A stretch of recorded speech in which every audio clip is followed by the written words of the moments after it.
메시아를 기다리는 사람이라고 하는 제목을 가지고 하나님의 말씀을 전해드리고자 합니다. 우리나라 사람들은 기다림에 매우 익숙한 그런 모습을 갖고 살아갑니다. 저도 어렸을 때에 그 어머니와 아버지가 시골에서 사시다 보니까 이 아들이나 또 딸들이 이 고향에 올 것을 기다리시는 그 모습을 참 많이 본 바가 있습니다. 그러면서 방 안에 계시다가 자꾸만 밖으로 또 나가보고 그런데 이 딸이나 아들들은 이 약속된 시간이 된 것 같은데도 오지를 않는 겁니다. 명절이 되었으면 와야 되는데 이 늘 왔던 자녀들이 안 오니까 은근히 걱정이 되시는 그런 모습들을 제가 어렸을 때 참 많이 보았습니다. 근데 사실 그런 기다림이라고 하는 것은 너나 할 것 없이 모든 사람들이 기다리지요. 시험을 치르고 난 이후에 점수가 어느 정도 나왔을까 기다리게 되고, 그리고 좀 더 나가서는 회사에 이 서류를 내놓고 그리고 합격을 했는지 불합격을 했는지, 이것도 또 역시 기다림의 모습입니다. 그러다 보니까 우리나라 사람들은 기다림의 미학이라고 하는 것이 참으로 익숙한 그런 모습들을 갖게 되더라라고 하는 것입니다. 그러다 보니까 우리 기독교에서도 이 종교, 우리 기독교라고 하는 그 아름다운 종교, 생명의 종교라고도 말할 수 있는 것인데, 기독교를 한마디로 또 정의를 내린다면 기다림이라고 이렇게 표현할 수가 있을 듯합니다. 그래서 성경을 보게 되면 창세기서부터 요한계시록까지 이 기다림에 대해서 끊임없이 기록을 해놓은 것이 바로 성경입니다. 특히 그 메시아의 기다림에 대해서 성경은 잘 기록을 해놓은 것을 보지요. 예컨대 아담과 하와가 이 범죄하고 난 이후 이 에덴 동산에서 추방을 당하는 그런 모습이 있지 않았겠습니까? 그리고 창세기 3장 15절을 보게 되면 여자의 후손이 네 머리를 상하게 할 것이다 라고 해서 그 사단의 머리를 상하게 할 것이라고 하시는 그 메시아의 출현이 이 이야기하시고 예언하신 그 모습 가운데서 구약 성경에서는 이제 수많은 믿음의 선지자들이 그 메시아가 오심을 기다렸고 그리고 아들 낳기를 소망하는 그런 모습들이 있었더라라고 하는 것입니다. 그러더니 결국에는 때가 참에 예수님께서 이 땅에 오신 것입니다. 그래서 갈라디아서 4장 4절을 보게 되면 때가 참에 이 여자에게서 아들이 낳았다라고 기록을 해놓고 있고, 그리고 율법 아래에 나게 하신 것은 율법 아래에 있는 자들을 얻게 하려 하심이라 라고 해서 예수님이 율법 아래에 태어나게 하셨더라라고 성경은 기록을 해놓고 있습니다. 그 이유는 구약 성경을 배제시킨 것이 아니라는 그 사실을 알려주고 있더라는 겁니다. 그러니 예수님이 이 땅에 오심, 곧 메시아가 이 땅에 오시는 것을 또 열렬히 기다렸던 한 사람을 보게 되는데, 오늘 본문 속에 나와 있는 바로 시므온이라고 하는 사람입니다. 그 시몬은 어떤 모습이냐? 오늘 본문 성경 25절은 이렇게 기록을 합니다. 한번 보실까요? 오늘 본문 25절 같이 읽어봅니다. 다 같이 시작.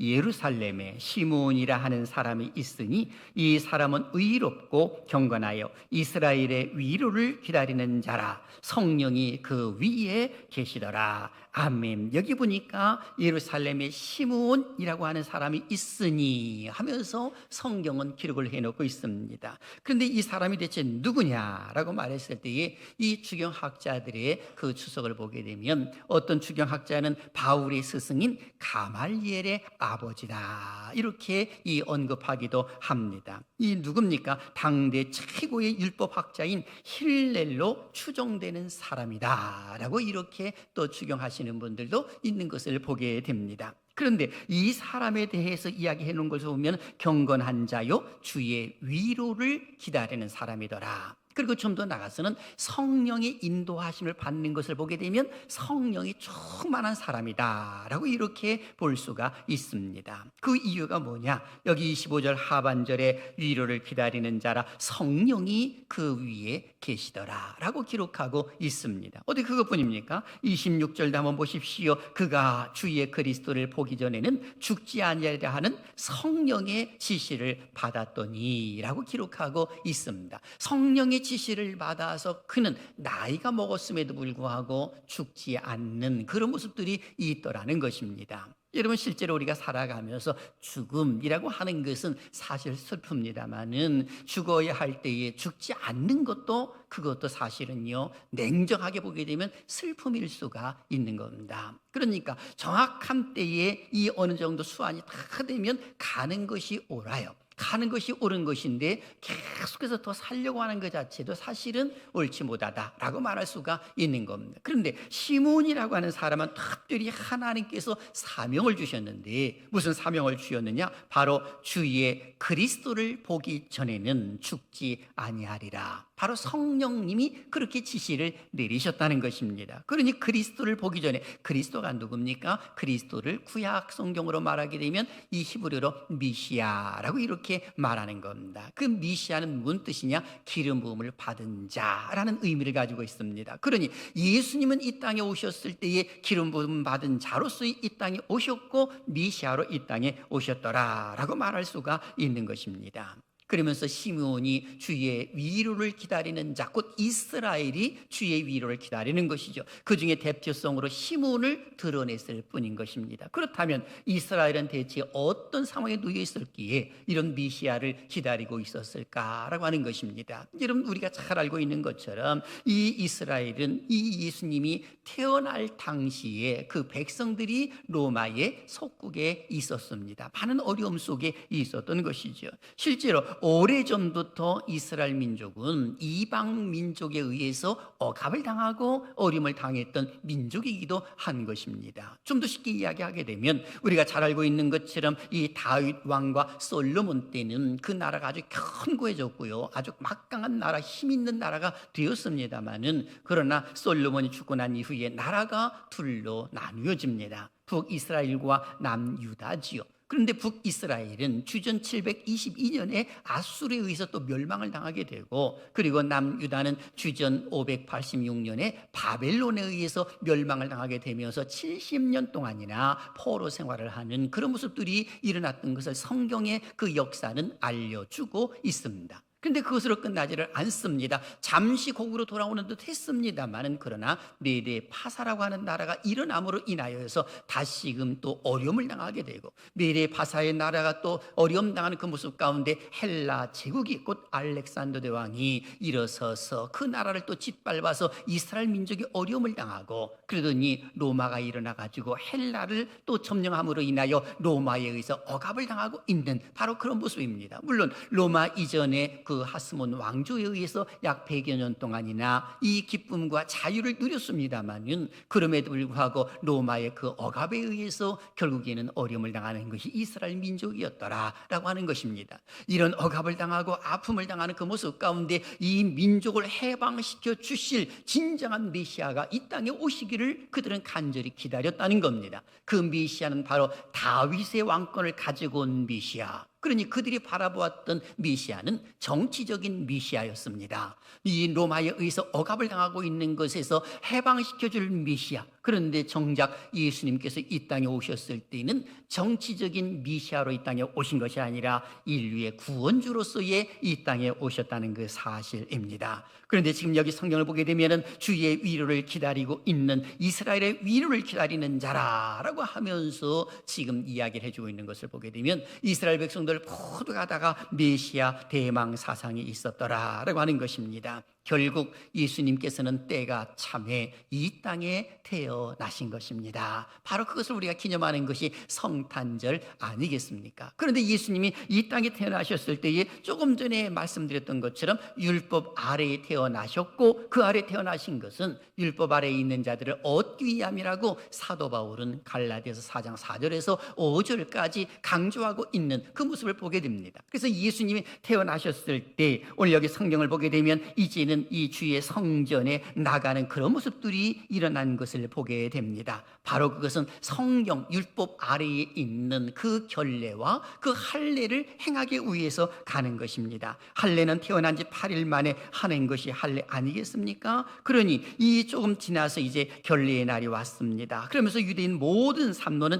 자녀를 낳은 후 율법에서 정한 기간, 남자아이 40일, 여자아이 80일이 지나면 번제와 속 속죄제를 드렸습니다. 그리고 제사장에게로 가서 규례를 따라 예물을 드렸거든요. 그래서 생명 주심에 감사하고 그리고 헌신하기를 원하여서 번제를 드리는 겁니다. 특히 출산에 따른 부정을 용서받기 위하여 속죄제를 드렸고, 이때 각 예물은 양을 번제로, 비둘기를 속죄제로 이렇게 드리는 모습이 있었습니다. 가난한 경우에는 양 대신 비둘기 둘로 대체할 수 있는 모습이 레위기 12장 1절서부터 8절에 잘 기록되어 있습니다. 그 가운데 레위기 12장 8절 한번 읽어볼까요? 레위기 12장 8절입니다. 시작. 그 여인이 어린 양을 바치기 힘이 미치지 못하면 산비둘기 2마리나 집비둘기 새끼 2마리를 가져다가 하나는 번제물로 하나는 속죄의 제물로 삼을 것이요 제사장은 그를 위하여 속죄할지니 그가 정결하리라 라고 기록되어 있습니다. 당시 비둘기의 가격은 어린 양의 약 10분의 1 정도에 해당되었다라고 말합니다. 그런데 마리아와 요셉, 예수님의 어머니 아버지잖아요. 하나님의 율법을 신실하게 지키는 경건한 사람들이었기에 비둘기를 드린 것으로 보아 가난한 생활을 했을 것이다 라고 이렇게 추정할 수가 있는 것입니다. 그러다 보니까 누가복음 2장 24절에는 이렇게 기록하지요. 또 주의 율법에 말씀하신 대로 산비둘기 한 쌍이나 혹은 어린 집비둘기 둘로 제사하려 함이더라 라고 성경은 기록을 해놓고 있습니다. 예수님의 부모님은 참으로 가난했다는 그 사실을 알려주고 있는 겁니다. 그리고 율법의 관례대로 그리고 이제 정결 예식을 위하여 성전에 아기를 안고 다 찾아왔던 것입니다. 그때에 시므온이 그 아기를 보는 순간에 그는 이제 찬양하기에 이르는 그 모습이 나오는 것입니다. 얼마나 기뻤을까라고 하는 것입니다. 주님의 오심을 기다리고 있던 시므온, 나이가 들어서 이제는 죽어야 할 시점에 왔는데도 죽지 아니하고 그리고 그 아기 예수를 성전에서 기다리고다가 결국에는 정결 예식을 하러 오는 그 모습 가운데 그 아기 예수를 만나고 그리고 품에 안고 그는 자기 자신도 모르게 하나님을 높이는 그런 모습이 나옵니다. 이것이 바로 시므온의 노래라고 말할 수가 있는 것입니다. 그렇다면 시므온은 어떻게 노래를 했을까라고 하는 것입니다. 바로 오늘 여기 성경 보게 되면 그 해답을 제시합니다. 우리도 성탄절을 맞이하는 그런 모습 가운데 시므온의 노래처럼 우리들도 성탄절을 기다리면서 그런 노래를 부를 수 있다면 이건 큰 축복이다라고 말할 수가 있는 것입니다. 자, 그렇다면 예수를 품에 안고 무엇이라고 시므온은 노래를 했을까요? 그 첫 번째는 29절의 평안한 모습을 이야기해 주고 있습니다. 읽어볼까요? 29절입니다. 시작. 주제여 이제는 말씀하신 대로 종을 평안히 놓아 주시는도다. 아멘. 시므온은 죽음을 눈앞에 두고 찬양하고 있습니다. 그러한 가운데 평안을 노래하고 있는 겁니다. 주제여 이제는 말씀하신 대로 종을 평안히 놓아 주시는도다 이렇게 표현합니다. 그러니 세상의 모든 짐을 내려놓고요, 그 무겁고 수고를 다 내려놓고 그리고 죽음의 길로 다 갔을 때는 평안한 상태로 갈 수 있는 그런 모습이 있으면 참 좋은 것이죠. 이 박효진 장로님이란 분이 계세요. 근데 그분이 간증하는 내용이라든지 이야기를 들어보게 되면 이 죽은 사람 있잖아요. 죽은 사람이 이 그 뭔가 다르다고 이야기를 합니다. 그분은 이제 사형장이라든지 이런 데에서 죽는 사람들을 많이 본 사람 중에 이제 하나 아니겠습니까? 그러다 보니까 이 죽은 사람들 그리고 자기 친구가 하나가 있는데 이 장례에 이 거기서 이제는 그 염을 하고 있는 염사라고 말하죠. 그 사람이 있답니다. 그런데 죽은 자와 죽지 않은 죽은 자와 예수님을 믿고 죽은 자와 믿지 않고 죽은 자의 차이점이 분명히 있다고 하는 그 사실을 그 친구가 말하더라는 겁니다. 시신이 다르대요. 시신이 아주 다르다고 하는 그 사실을 이야기를 합니다. 제가 그게 가만히 유튜브를 들으면서 생각을 해봤습니다. 어떻게 다른가? 라고 했더니 예수를 믿고 죽은 사람들은 편한 모습으로 그 시신이 시커매지질 않더라는 겁니다.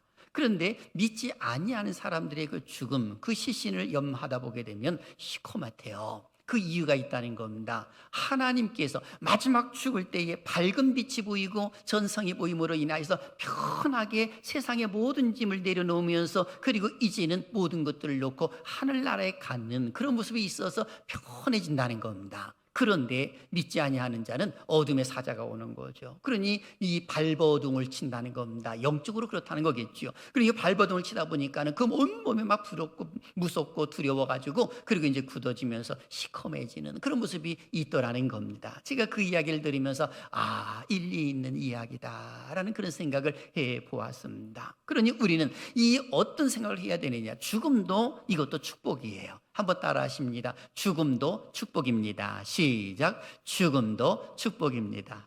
별로 관심이 없네. 이 별로 안 따라 하시는 거 보니까 나 오래 살고 싶어요 하시는 분들이 많은 것 같아요. 오래 사세요. 그러나 죽음도 축복이라고 하는 것을 잊어버리면 안 되는 겁니다. 그래서 적당할 때에 이 잘 살다가 하나님의 부르시게 되면 모든 것을 내려놓고 가는 것이 중요한 겁니다. 중요한 것은 하나님이 주시는 그 평안을 가슴에 담고 임종해야 될 줄로 믿습니다. 요한복음 14장 27절에 예수님이 하신 말씀을 보십시오. 큰 소리를 읽어봅니다. 시작. 평안을 너희에게 끼치노니 곧 나의 평안을 너희에게 주노라. 내가 너희에게 주는 것은 세상이 주는 것과 같지 아니하니라. 너희는 마음에 근심하지도 말고 두려워하지도 말라. 아멘. 바로 우리 주님께서 주시는 그 평안함을 가슴에 안고 시므온은 이제 죽음을 맞이할 것이다 라고 이렇게 볼 수 있는 것입니다. 오늘 우리들도 똑같은 것입니다. 예수님이 이 땅에 오신 것은 평안함을 주시러 온 것이지 어떤 칼이나 아니면 싸움이나 다툼을 주기 위해서 오신 것이 아니다라고 하는 것을 먼저 알아야 합니다. 그리고 두 번째, 주의 구원을 노래합니다. 오늘 여기 성경 30절과 31절을 한번 보십시오. 30절을 보니까 내 눈이 주의 구원을 보았사오니 31절 이는 만민 앞에 예비하신 것이요 라고 이렇게 성경은 기록을 해놓고 있습니다. 이는 자신의 팔에 품고 있는 예수님을 보게 된 것에 대하여 하나님을 찬양한 것이거든요. 뭐라고 찬양합니까?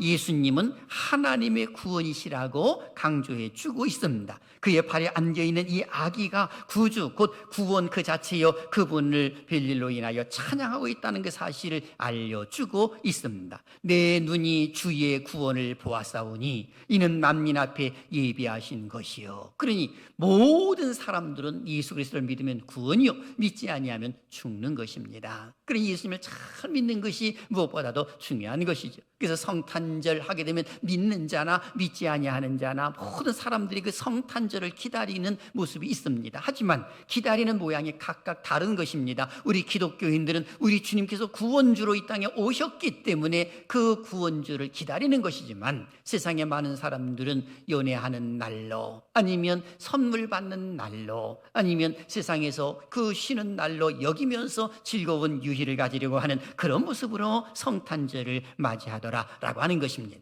오늘 우리는 성탄절을 기다릴 때에 과연 어떤 모습으로 기다려야 되겠습니까? 바로 주님께서 구원주를 이 땅에 보내주신 것에 대하여서 감사한 모습으로 기다려야 될 줄로 믿습니다. 그리고 세 번째는 그리스도의 빛과 영광을 노래합니다. 32절 큰 소리로 읽습니다. 시작. 이방을 비추는 빛이요 주의 백성 이스라엘의 영광입니다 하니 아멘. 여기 보면 이방을 비추는 빛이요 바로 이 이스라엘 백성들에게만 비추는 빛이 아니라 이방인들에게까지도 그 빛이 비춰진다 이렇게 강조를 해주고 있는 것입니다. 그러면서 주의 백성 이스라엘의 영광이다 라고 이렇게 강조를 해주고 있습니다. 일찍이 이 이방을 비추는 빛이라고 하는 것 자체는 이사야 49장 6절에 내가 너를 이방의 빛으로 삼으리라 이사야 선지자가 예언한 바가 있습니다. 그러니 이사야 선지자는 예수님 탄생 이전에 700년 전서부터 그 메시아의 탄생을 예언했던 선지자입니다. 그런데 때가 되니까 예수님이 이 땅에 그 빛과 영광으로 이 땅에 오셨더라 라고 말할 수가 있는 것입니다. 그렇습니다. 예수님은 평안을 주시는 분이십니다. 구원자가 되어 주십니다. 이방을 비추는 빛과 영광이 되어 주십니다. 그 주님은 누구의 하나님이십니까? 우리의 하나님이신 줄로 믿습니다. 그 예수님이 오심을 우리는 기뻐해야 될 줄로 믿습니다. 바로 이러한 사실은 시므온의 입을 통해 가지고 이것이 입증이 되는 것입니다. 그 시므온은 경건한 자요 성령이 충만한 자요 주의 위로를 기다리고 있는 자로서의 그 대표성을 가지고 있으면서 예수 그리스도를 품에 안으면서 그 메시아 곧 구원주라는 그 사실을 노래하는 그런 모습들이 있었더라라고 하는 것입니다. 지금도 동일합니다. 하나님은 오늘 우리들을 통해서 예수님을 드러내기를 기뻐하시는 것입니다. 이런 관점에서 성탄절이 중요하고, 이런 관점에서 우리가 생각해 볼 때는 성탄 전야제 때의 그 발표가 상당히 중요한 것입니다. 그래서 예전에는 성탄 전야제 때에 발표를 하고 난 이후, 그리고 이제는 새벽송이라고 하는 것이 있었습니다.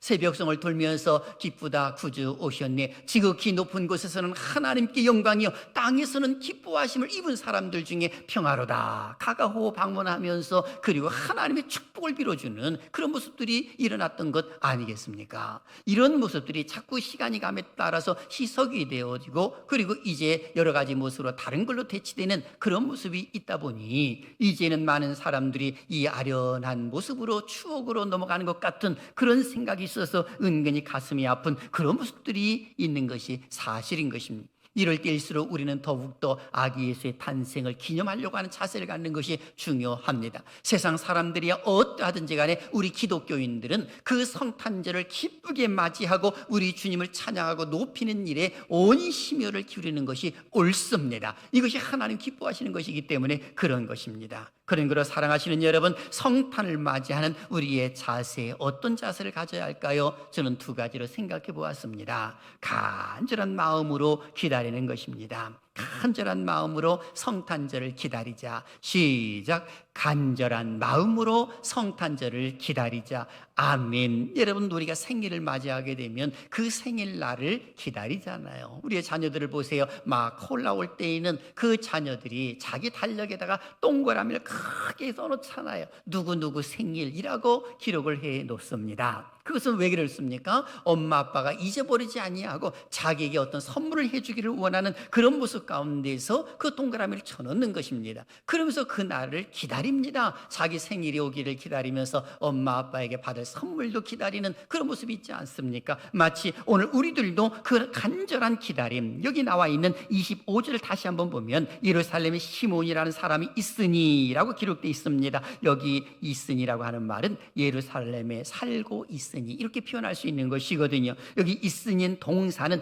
계속을 나타내는 미완료 동사입니다. 미완료 동사라고 하는 말은 간절히 기다리고 있었다는 것입니다. 주의 전을 떠나지 아니하고 이제나 올까 저제나 올까 하면서 기다렸다고 하는 것입니다. 간절히 기다렸다가 결국에는 그 아기 예수를 품에 안는 그런 모습들이 있었더라라고 하는 것입니다. 오늘 우리가 성탄절을 기다리는 것은 시몬이 기다렸던 그 마음 자세를 갖는 것이 무엇보다도 중요합니다. 물론 백화점이나 아니면 그 외에 다른 사업을 하시는 분들은 상업 목적으로 그 성탄절을 기다리는 그런 모습들도 있겠습니다만은, 우리 기독교인들은 구원주로서의 간절한 기다림을 갖는 것이 중요하다라고 하는 것입니다. 그래서 터툴리안이라고 하는 유명한 교부학자는 이런 말을 했습니다. 신앙이란 불을 켜놓고 기다리는 것이다 라고 이야기를 했습니다. 왜 불을 켜놓고 기다리는 것입니까? 주님께서 언제 오실는지 알지 못하기 때문에 기다리는 것이다 라고 하는 겁니다. 그러니 이 기다림은 가깝게는 성탄절을 기다리는 것이지만 좀 더 넓게 우리가 보게 되면 예수님의 재림을 기다리고 있는 것이더라 라고 하는 것입니다. 우리 예수님께서 지체하지 아니하시고 이 땅에 강림하실 줄로 믿습니다. 재림하실 줄로 믿습니다. 그때의 모든 것들이 끝나버리는 거예요. 요한계시록 기록에 있잖아요. 눈물 닦아주고 슬픔이 없는 그곳으로 우리를 다 이끌어 주실 것이라고 말입니다. 그러면서 우리는 그 날을 사모하는 것이 무엇보다도 중요하다라고 볼 수가 있습니다. 그리고 두 번째는 희망으로의 기다림입니다. 간절한 마음으로 기다린 것뿐만이 아니라 마음속에 희망을 품는 것이죠. 오늘 여기 25절 중반절을 보게 되면 이 사람은 의롭고 경건하여 이스라엘의 위로를 기다리는 자라라고 기록되어 있습니다. 시몬은 의롭고 경건한 믿음의 사람이라는 것이죠. 그리고 이스라엘의 위로를 기다리는 사람이었다라고 성경은 기록을 해놓고 있습니다. 지금 시몬은 고통받는 이스라엘 백성들을 바라보고 있는 겁니다.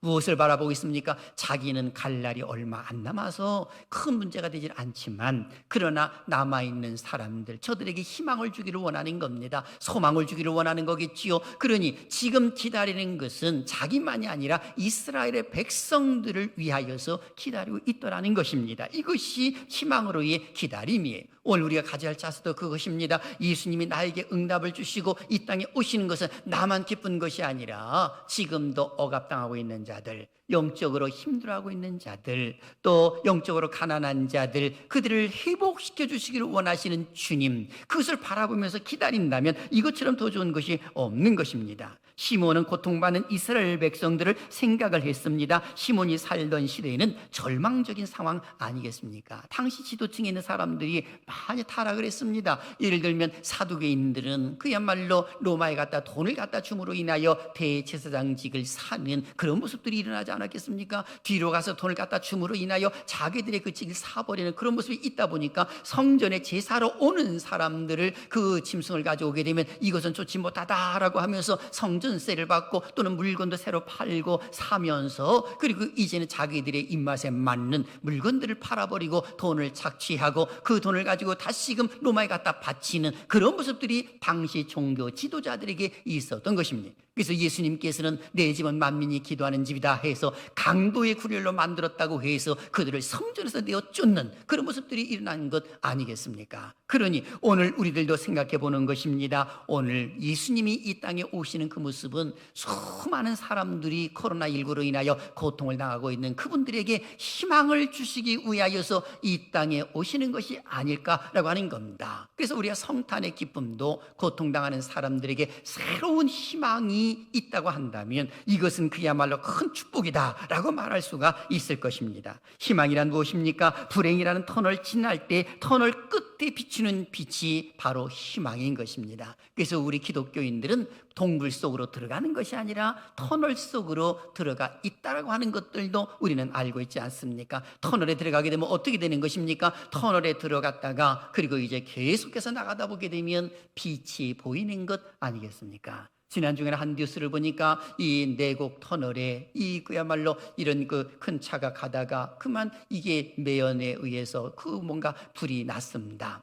이 선버린 거죠. 그런데 바람이 빠지질 않는 거예요. 연기가 시커먼 연기가 다 오르는데 그 내곡 터널에 가득 차니까 사람들이 오메 나 살려라 하고 있던 차를 다 내려놓고 그리고 밖으로 뛰쳐나가는 것입니다. 그것이 터널이니까 뛰쳐나갈 수가 있는 것이지 동굴이라고 한다면 아마 모르긴 해도 모든 사람들이 그 매연에 질식돼서 죽었을 것입니다. 나중에 한 사실은 옆에 있는 그 내곡 터널은 그야말로 이 바람이 잘 통하도록 그것을 설치를 해놓았지만 이쪽에는 그 설치를 안 해놓았다는 것입니다. 아니면 고장났든지 어떻게 이런 일이 있을 수가 있겠습니까? 만일에 큰 일이 벌어졌다고 한다면 어떻게 하려고 그렇게 이 공직에 있는 사람들이 그렇게 소홀히 할 수가 있는가? 저는 그 생각을 하면서 이것은 아닌데 만일에 거기서 큰 사고가 일어나면 어떡하려고 이렇게 사람들이 이렇게 마음을 이렇게 생각하고 있는가라는 생각도 해보았습니다. 기억하십시오. 희망이라고 하는 것은 터널 끝에 비추는 빛과 같은 것입니다. 그 빛이 비치게 되면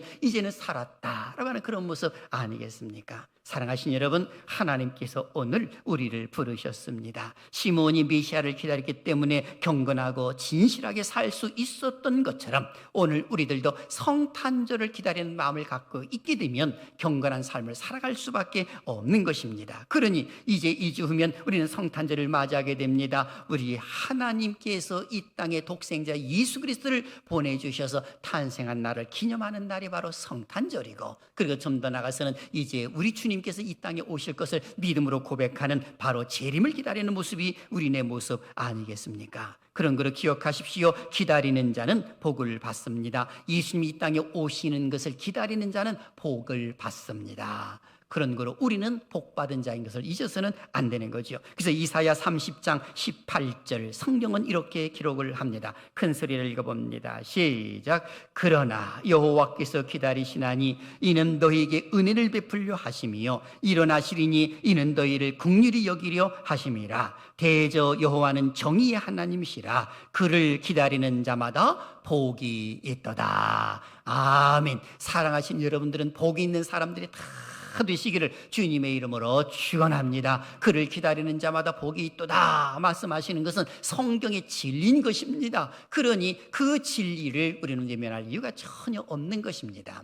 어저께도 우리 상계제일교회에서 우리 남전도의 주체로, 그리고 또 노회의 여러 이런 그 남전도의 다른 이 서울 지역에 있는 남전도 회원들이 참석을 해서 사랑의 연탄 배달을 했습니다. 그런데 가서 이렇게 보니까 거기 기다리는 사람들이 있더라고요. 무엇을 기다립니까? 바로 상계제일교회에서 뭔가를 가져온다고 하는데 그거를 기다리는 것이죠. 연탄을 기다리고, 그리고 또 라면도 기다리고, 그분들이 기다리고 있는 그 모습은 얼마나 애타게 기다리고 있었을까. 여러분, 바로 우리 주님께서도 우리의 기다림을 만족시켜 주시기 위하여 이 땅에 오셨다는 사실을 절대로 잊어서는 안 됩니다. 12월 달입니다. 하나님의 은혜를 가슴에 담고 우리가 성탄절도 경건한 모습으로 기다리면서 우리 주님의 기쁨, 나의 기쁨으로 그대로 흘러넘쳐서 주변 사람들에게도 그 사랑을 공급하는 우리 모두가 되시기를 주님의 이름으로 축원합니다.